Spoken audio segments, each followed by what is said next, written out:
자, 오늘 말씀 함께 보도록 하겠습니다. 오늘 마태복음 2장 1절에서 11절 말씀입니다. 마태복음 2장 1절에서 11절 말씀, 페이지로는 2페이지 되겠습니다.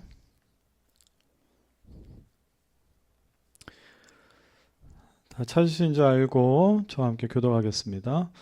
헤롯 왕 때에 예수께서 유다의 베들레헴에서 나셨다. 그런데 동방으로부터 박사들이 예루살렘 와서 말하였다. 유대인의 왕으로 나신 이가 어디에 계십니까? 우리가 동방에서 그의 별을 보고 그에게 경배하러 왔습니다. 헤롯 왕은 이 말을 듣고 당황하였고 온 예루살렘 사람들도 그와 같이 당황하였다. 왕은 백성의 대제사장들과 율법 교사들을 다 모아놓고서 그리스도가 어디에서 태어나실지를 그들에게 물어보았다. 그들이 왕에게 말하였다. 유대 베들레헴입니다. 예언자가 이렇게 기록하여 놓았습니다. 너 유대 땅에 있는 베들레헴아, 너는 유대 골 가운데서 아주 작지가 않다. 그에게서 통치자가 나올 것이니 그가 내 백성 이스라엘을 다스릴 것이다. 그때 헤롯은 그 박사들을 가만히 불러서 별이 나타난 때를 캐어 묻고 그들을 베들레헴으로 보내며 말하였다. 가서 그 아기를 샅샅이 찾아보시고 찾거든 나에게 알려주시오. 나도 가서 그에게 경배할 생각이요. 그들은 왕의 말을 듣고 떠났다. 그런데 동방에서 본 그 별이 그들 앞에 나타나서 그들을 인도해 가다가 아기가 있는 곳에 이르러 그 위에 멈추었다. 그들은 그 별을 보고 무척이나 크게 기뻐하였다. 같이 그들은 그 집에 들어가서 아기가 그의 어머니 마리아와 함께 있는 것을 보고 엎드려서 그에게 경배하였다. 그리고 그들의 보물 상자를 열어서 아기에게 황금과 유향과 몰약을 예물로 드렸다.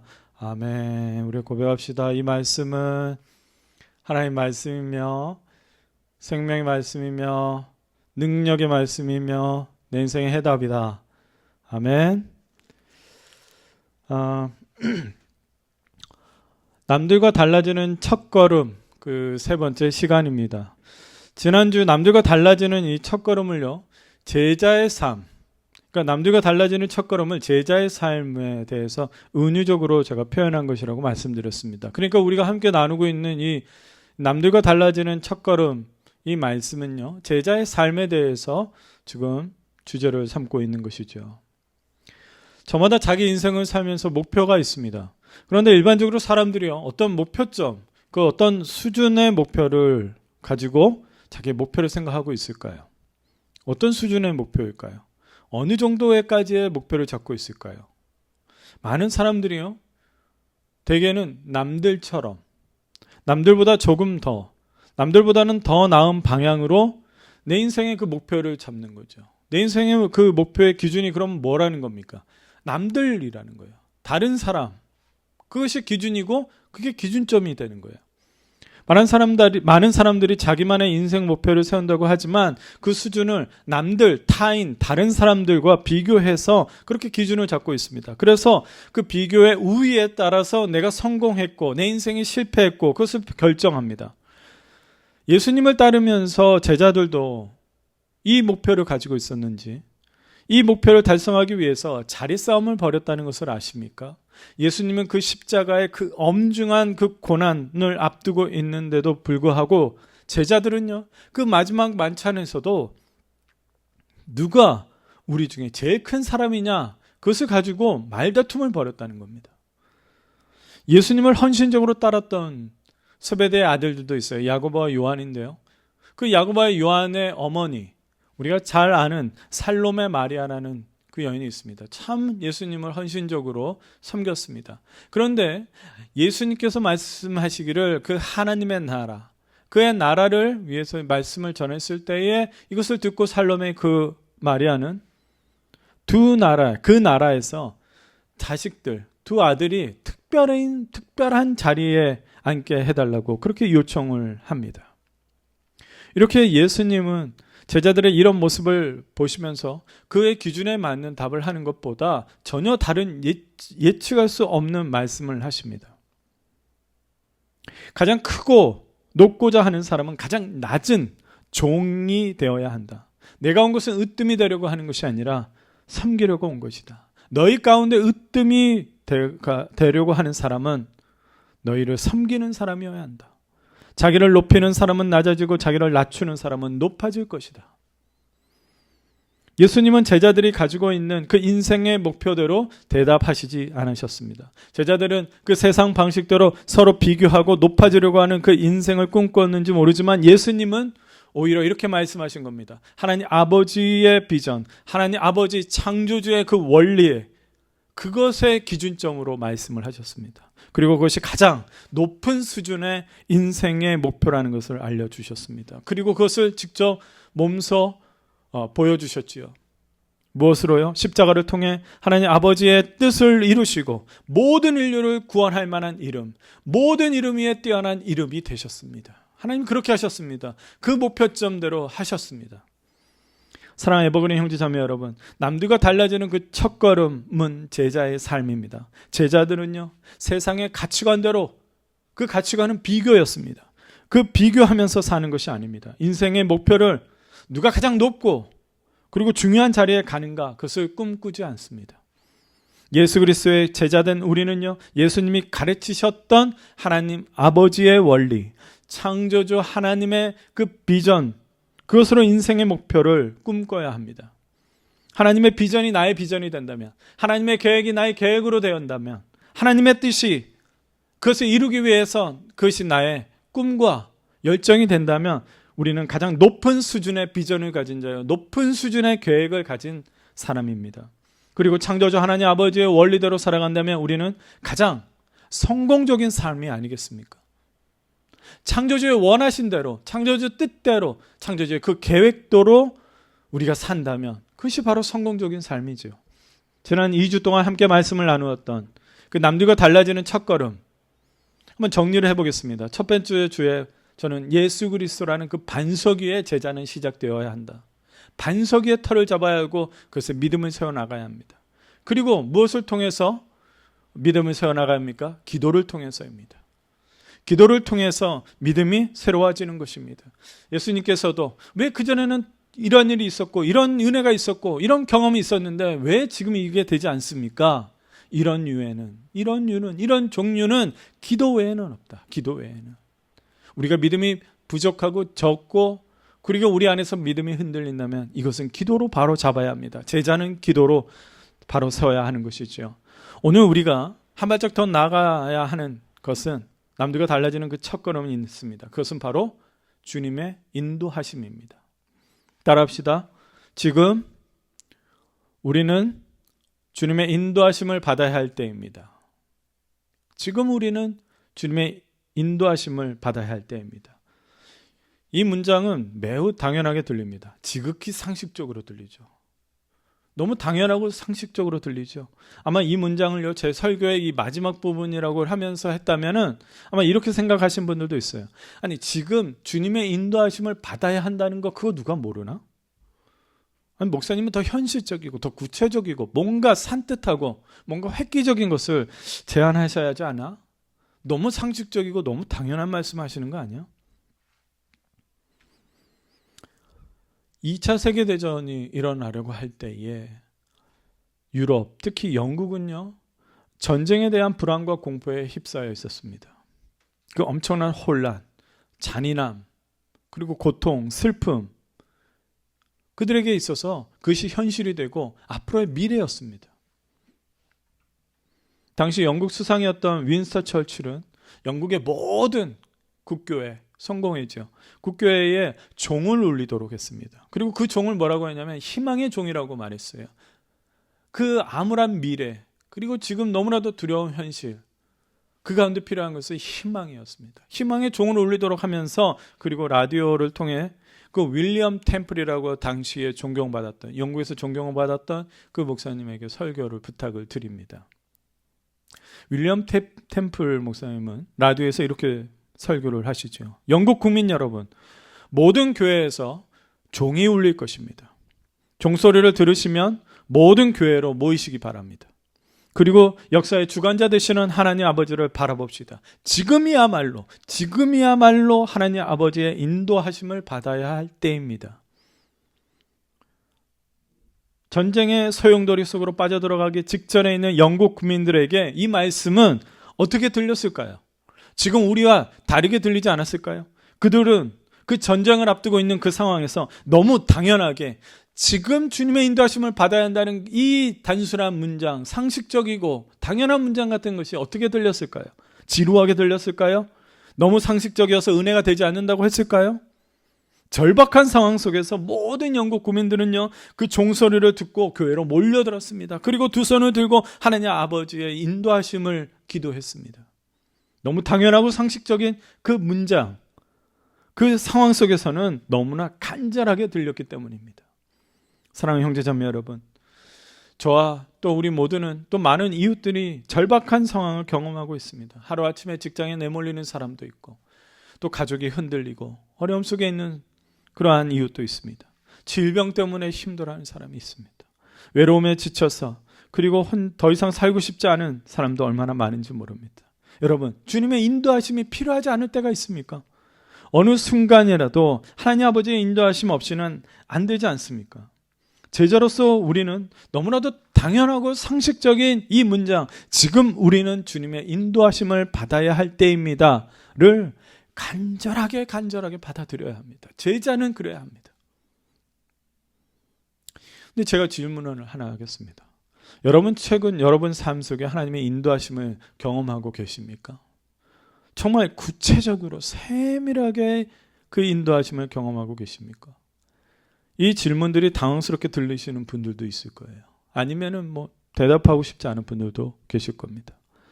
하나님께서 우리를 인도하시는 것은 당연한 것 아니에요? 그런데 하나님 아버지의 인도하심을 경험하지 못하고 있습니다. 그러니까 좀 당황스럽지요. 오히려 이렇게 반문할 것 같아요. 하나님은 과연 나를 인도하고 계시나요? 저는 잘 모르겠습니다. 로마서 8장 14절에 하나님의 영으로 인도함을 받는 사람은 누구나 다 하나님의 자녀입니다. 성령으로 인도함을 받는 자들, 하나님으로부터 인도함을 받는 자들은 누구나 다 하나님의 자녀라고 그랬습니다. 하나님의 자녀이면서 하나님의 인도하심을 구체적으로 경험하지 못하고 있다면 그 이유는 뭘까요? 가장 큰 이유는 그 하나님의 뜻, 하나님의 계획, 정말 주님의 그 비전을 보지 못하기 때문입니다. 돌파구를 찾으려는 간절한 구체적인 기도가 없는 이유, 그것은 꿈이 없기 때문입니다. 일상적인 삶이 막 기계처럼 돌아가고 무의미한 시간이 반복이 되면은 마냥 편할 것 같지만 여러분, 그냥 그것이 마냥 편해지는 것이 아닙니다. 그럴수록 점점 계획이 세워지지 않습니다. 열정이 식어집니다. 그런데 가슴을 설레게 하는 그 비전을 만났다면, 하나님의 계획을 만났다면 그 누구라도 주님 앞에 엎드려서 기도 드릴 겁니다. 하나님, 그렇습니다. 열어주십시오. 이제 보여주십시오. 도와주십시오. 해결해 주십시오. 왜냐하면 그 새로운 비전을 주신 분이 하나님이시기에 그 비전을 인도하시는 분도 하나님이시기 때문에 더 하나님 앞에 더 간구하고 기도할 수밖에 없는 것입니다. 하나님의 뜻과 계획을 보지 못하기 때문에 우리 안에 열정적으로 기도가 나오지 않는 것이고 세밀하고 구체적인 하나님의 인도하심을 기대할 수가 없는 것이죠. 오늘 본문 성탄절에서 자주 읽는 이야기죠. 동방박사 이야기입니다. 저는 특별히 이 동방박사들을 통해서 하나님 그 인도하심에 대해서 한번 묵상을 해봤습니다. 그들은 주님의 특별한 그 인도하심을 경험했던 사람입니다. 성경에도 물론 하나님의 특별한 인도하심을 경험한 사람도 많지만 동방박사들은 특별히 더 그렇습니다. 그들이 특별히 그 인도를 경험할 수 있었던 것은 어떤 이유일까요? 그들의 중동의 동방에서 베들레헴까지 찾아오는 그 여행을 어떻게 시작할 수 있었을까요? 그들이 하나님의 별을 보았기 때문입니다. 별을 발견하자마자 그들의 삶이 달라졌습니다. 목표가 달라졌습니다.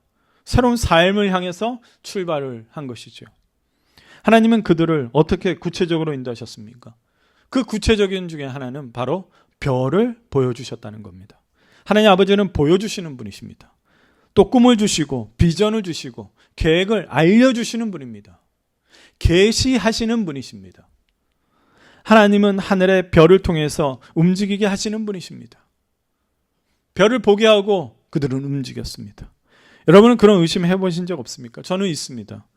어떻게 돈번 박사들이 그 별을 하나 보고 그렇게 할 수 있지? 어떻게 수많은 별들 중에 하나의 별을 보고 그 모험을 할 수가 있을까? 저는 상식적으로 의심을 하게 됐습니다. 그런데 제가 경험을 해보니까 하나님의 인도하심은 바로 그런 것이었습니다. 하나님은 분명히 보여주십니다. 그리고 분명히 들려주십니다. 그리고 하나님은 분명히 알려주십니다. 그러나 그것을 또 보고 듣고 깨닫는 자만이 하나님의 인도하심을 경험하더라는 겁니다. 여러분, 왜 아브라함입니까? 왜 모세고 왜 다윗입니까? 왜 많고 많은 사람 중에 엘리야고 엘리사입니까? 분명히 더 지혜롭고 잘생기고 건장하고 똑똑하고 훌륭한 사람이 있었을 겁니다. 근데 왜 그런 사람들일까요? 사랑하는 형제자매 여러분, 하나님이 보여주시는 것, 들려주시는 것, 그리고 알려주시는 것을 우리가 보고 듣고 깨닫는다면 우리는 남들과 달라지는 그 하나님의 인도하심으로 살아가는 겁니다. 아브라함이요, 모세가 남들과 달라질 수 있었던 것은 바로 그 하나님의 계시를 받았기 때문입니다. 하나님의 비전을 보는 순간 내 인생이 끝나지 않았구나. 모세는 그랬을 것입니다. 주님은 여전히 나를 향한 계획을 이루기를 원하시는구나. 다윗도 광야에서 그랬을 것입니다. 내가 해야 할 하나님의 비전이 있구나 라는 것도 깨닫게 되는 것입니다. 그렇다면 우리는 어떻게 하나님의 인도하심을 구체적으로 경험할 수 있을까요? 맞습니다. 주님은 말씀하시죠. 말씀을 하고 말씀을 통해서 보게 하시고 듣게 하시고 깨닫게 하시는 겁니다. 주님의 말씀을 의지하는 것을 우리는 배워야 합니다. 제자들은 주님의 말씀부터 의지하는 것을 배워야 합니다. 동방 박사들은 어떻게 하나님께서 보여주시는 별이 메시아 그리스도의 별인 것을 알 수 있었을까요? 먼저 이 동방 박사들의 그 정체에 대해서 알아야 합니다. 박사를 헬라어로요 마고이라고 합니다. 마고이. 이 박사들은요 왕에게 조언을 하는 사람이고 그리고 높은 그 학문을 가르치는 지식인 신분을 말합니다. 근데 이 박사는 성경에서 보면 다니엘에서부터 이야기를 거슬러 보면 이야기가 쉽습니다. 느부갓네살 왕, 다니엘의 여러 멋진 일이 있었지만 처음에 시작하는 것이 느부갓네살 왕이 꿈을 해몽하면서 얻게 된 그러한 명성이죠. 다니엘은 이런 지위가 주어졌습니다. 다니엘서 2장 48절입니다. 왕은 다니엘의 지위를 높이고 귀한 선물을 많이 주며 그를 바벨론 지역의 통치자와 총리가 된 거죠. 바빌론 모든 지혜자, 여기서 지혜자는 박사들을 말합니다. 바벨론의 모든 지혜자의 어른으로 삼았다, 리더로 삼았다는 것입니다. 다니엘은 최고 총리가 되었고 최고의 엘리트들인 박사들의 리더가 되었습니다. 아무도 풀지 못했던 왕의 꿈을 풀어냈기 때문입니다. 그러면 다니엘이 어떻게 왕의 꿈을 풀어냈을까요? 그것은 아무도 꿈을 해몽하지 못했어요. 근데 화가 났죠, 왕이. 왕은 그 당시에 모든 박사들, 그래서 다니엘과 그 세 친구들도 그 박사의 대열에 있었는데 그 박사들을 모두 죽이라고 명령을 합니다. 다니엘도 죽게 됐습니다. 당황스럽지요. 두렵지요. 다니엘은 왕에게 찾아가서 시간을 조금 달라고 요청을 합니다. 그리고 그 즉시 세 친구들을 불러놓고 오늘 밤 우리는 진짜 죽기 사기로 기도해야 한다. 이 꿈을, 이 비밀을 해결해야 한다.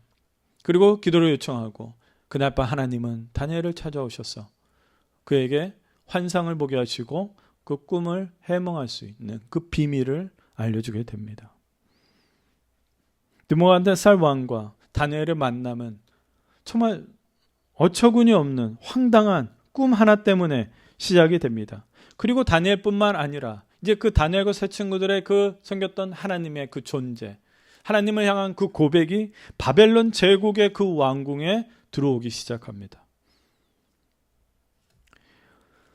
다니엘서 2장 47절에 느부갓네살 왕은 다니엘에게 이런 고백을 합니다. 그대들의 하나님은 참으로 모든 신 가운데 으뜸가는 신이요 모든 왕 가운데 으뜸가는 군주시다. 왕 중에 왕이라는 거예요. 그대가 이 비밀을 드러낼 수 있었으니 과연 그대의 하나님은 비밀을 드러내시는 분이시다. 저는 바벨론 제국의 다니엘의 최고 총리가 되어서 엄청난 영향을 미쳤으리라고 저는 확신합니다. 그 중에 하나는 분명히 말씀이에요. 다니엘은 하루에 3번 그렇게 기도한 것. 제국이 바뀌더라도 그의 생활, 그의 삶은 바뀌지 않았습니다. 3번 기도하는 것. 뿐만 아니라 다니엘은요, 말씀을 늘 묵상하는 사람이었습니다. 다니엘서 9장 2절을 보면은 그는 항상 매번 그 거룩한 책들을 연구하고 묵상했다라고 말씀하고 있습니다. 다니엘을 통해 하나님의 말씀이 다니엘 제국에 영향을 미쳤을 것입니다. 물론 박사들에게도 영향을 미쳤겠죠. 성경의 그 존재, 동방의 박사들이 성경의 그 중요한 예언들도 주목했을 것입니다. 그것은 메시아를 예언한 구약의 2 구절도 알고 있었을 것이죠. 먼저 별을 언급한 부분이 민수기 24장 17절입니다. 한 별이 야곱에게서 나올 것이다. 야곱은 이스라엘을 말합니다. 한 별이, 한 통치 지팡이가 이스라엘에서 일어날 것이다. 그리고 별이 언급됐고 또 베들레헴이 언급된 부분은 미가서 5장 2절입니다. 그러나 너 베들레헴아 에브라다야, 너는 유다의 여러 족속 가운데 작은 족속이지만 이스라엘을 다스릴 자가 네게서 네게로 나올 것이다. 그의 기원은 아득한 옛날 태초에까지 거슬러 올라간다. 미가서 5장 2절에 분명히 베들레헴이라고 나옵니다. 여러분, 이스라엘 백성들도 메시아를 기다렸습니다. 이스라엘 백성들도요, 민수기 말씀도 알고 미가서 말씀도 알았을 것입니다. 그러나 동방 박사들과 이스라엘 백성들의 간절함은 달랐던 것 같습니다. 기다림도 달랐던 것 같습니다. 그래서 어떻게 알 수 있냐고요? 3절을 보면 그 차이를 알 수 있습니다. 3절을 한번 볼까요? 2절 3절입니다. 유대인의 왕으로서 나시니가 어디 계십니까? 우리가 동방에서 그의 별을 보고 그에게 경배하러 왔습니다. 헤롯 왕은 이 말을 듣고 뭘 했다고요? 당황하였고 또 온 예루살렘 사람들도 그와 함께 당황하였다. 당황했어요. 당황했다는 것은 기다림 속에서 반가워하는 것이 아닙니다. 전혀 예측하지 못했다고 해서 당황한 것이죠. 그들의 기다림과 동방 박사들의 기다림, 간절함이 너무 달랐습니다. 동방 박사들은 자신들의 모든 지식을 동원해서 별들의 움직임을 주시했습니다. 그런데 어느 날 별 하나를 발견합니다. 그 별은 달랐던 것 같아요. 그리고 그들은 그 별을 통해서 메시아의 탄생을 확신합니다. 그리고 그들은 분명히 그 메시아가 또 어떤 분인지도 알았습니다. 놀라운 고백을 2절에 하죠. 뭐라고 합니까? 그 메시아나 그리스도라고 하지 않고 유대인의 왕으로 나신이라고 묻습니다. 동방 박사들은 그 사람이 바로 유대인들의 진정한 왕이라는 것을 알았던 것이죠. 동방 박사들은 드디어 메시아 탄생을 확신할 수 있는 기회를 놓칠 수 없었습니다. 그 기다렸던 그 별이 나타났으니 이것이 바로 동방 박사들이 그 먼 길을 여행할 수 있었던 이유입니다. 여기서 우리가 쉽게 생각하는 장면이 있죠. 그건 뭘까요? 동방 박사들이 그 하늘의 별을 이렇게 보면서 계속 따라가는 거예요. 계속 따라가는 거예요. 그러니까 밤만 가는 거죠. 막 별만 보고 가는 거예요. 우리가 그래서 이미지를 보면은 별이 이렇게 반짝반짝거리고 낙타를 타는 세 사람, 이걸 이미지를 많이 연상을 합니다. 동방 박사들은 그 별을 분명히 목격을 했습니다. 그리고 그 별을 따라온 것이 아니라 그들은 예언된 말씀을 따라온 것입니다.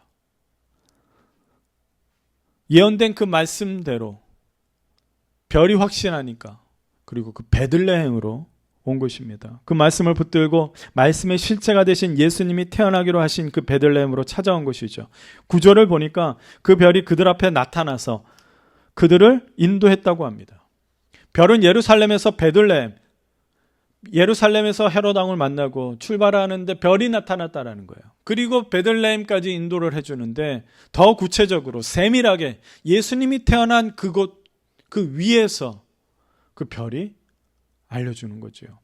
그 10절을 보니까 동방 박사들이 그렇게 구체적으로 세밀하게 그 별의 인도함을 받고서 무척이나 크게 기뻐했다. 그렇게 기록하고 있습니다. 사랑하는 형제자매 여러분, 동방 박사들의 여행을 통해서 우리가 알아야 할 사실이 있습니다. 그들을 인도한 것은 별이 아니었습니다. 그것은 분명한 약속의 말씀, 예언된 말씀이었습니다. 그들은 말씀을 보고 쫓아온 것입니다. 말씀을 붙들었기 때문에 별을 볼 수 있었던 것입니다. 우리도 그렇습니다. 하나님 아버지의 인도하심을 구체적으로 경험하며 살기를 원하십니까? 그러면 하나님의 말씀, 약속을 의지하십시오. 붙드십시오. 사실 우리가 살다 보면은 갑자기 길이 열리기도 하고요. 놀라운 일이 있습니다. 기적이 있습니다. 또 병이 나아지는 그런 하나님의 능력을 체험할 때가 있습니다. 그러나 그런 기적은 항상 일어나는 것 아니죠. 그것보다 기적이 일어난 것보다 어떤 일이 더 많습니까? 마치 하나님의 기적이 멈춰버린 것 같은, 하나님이 존재하지 않는 것 같은, 내 삶이 캄캄한 그 어둠 터널로 들어가는 것 같은 그런 날이 더 많지 않습니까? 그런 날에 무엇을 의지하겠습니까? 다른 사람에게 일어난 그 기적을 나에게 일어날까 그것을 기대하며 그것을 의지하겠습니까? 그때 우리가 간직하고 간절하게 의지해야 하는 것은 하나님의 말씀입니다. 약속의 말씀을 가슴에 새기고 붙들어야 합니다. 우리의 믿음의 근거는 언제나 주님의 말씀이어야 합니다. 기적이 일어나지 않는다고 해서 절망하지 마십시오. 아무런 응답이 없다고 단념하지 마십시오. 그럴수록 우리는 하나님의 그 말씀을 붙들어야 합니다. 동방 박사들은 주님의 말씀을 붙들었기 때문에 사막을 건널 수 있고 강을 건널 수 있었고 계절을 이겨내면서 아기 예수를 찾아온 것입니다. 그리고 그 별은 동방 박사들을 다시 찾아와서 예수님의 그 위까지 자세하고 친밀하고 세밀하게 인도해 준 것이죠. 이 말씀을 정리하겠습니다. 잊지 마십시오. 지금 우리는 하나님 아버지의 인도하심을 받아야 할 때입니다. 제자는 하나님의 인도하심으로 살아야 합니다. 하나님의 인도하심으로 살고 싶지 않으십니까? 하나님이 어떤 분인지를 기억하십시오. 하나님은 보여주시는 분이십니다.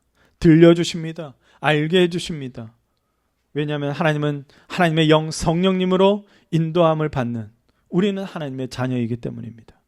보여주심으로 우리에게 믿음이 생기기도 하고요. 들음으로 또한 믿음이 생기기도 하면서 또 깨달으면서 내 믿음은 더 성숙해집니다.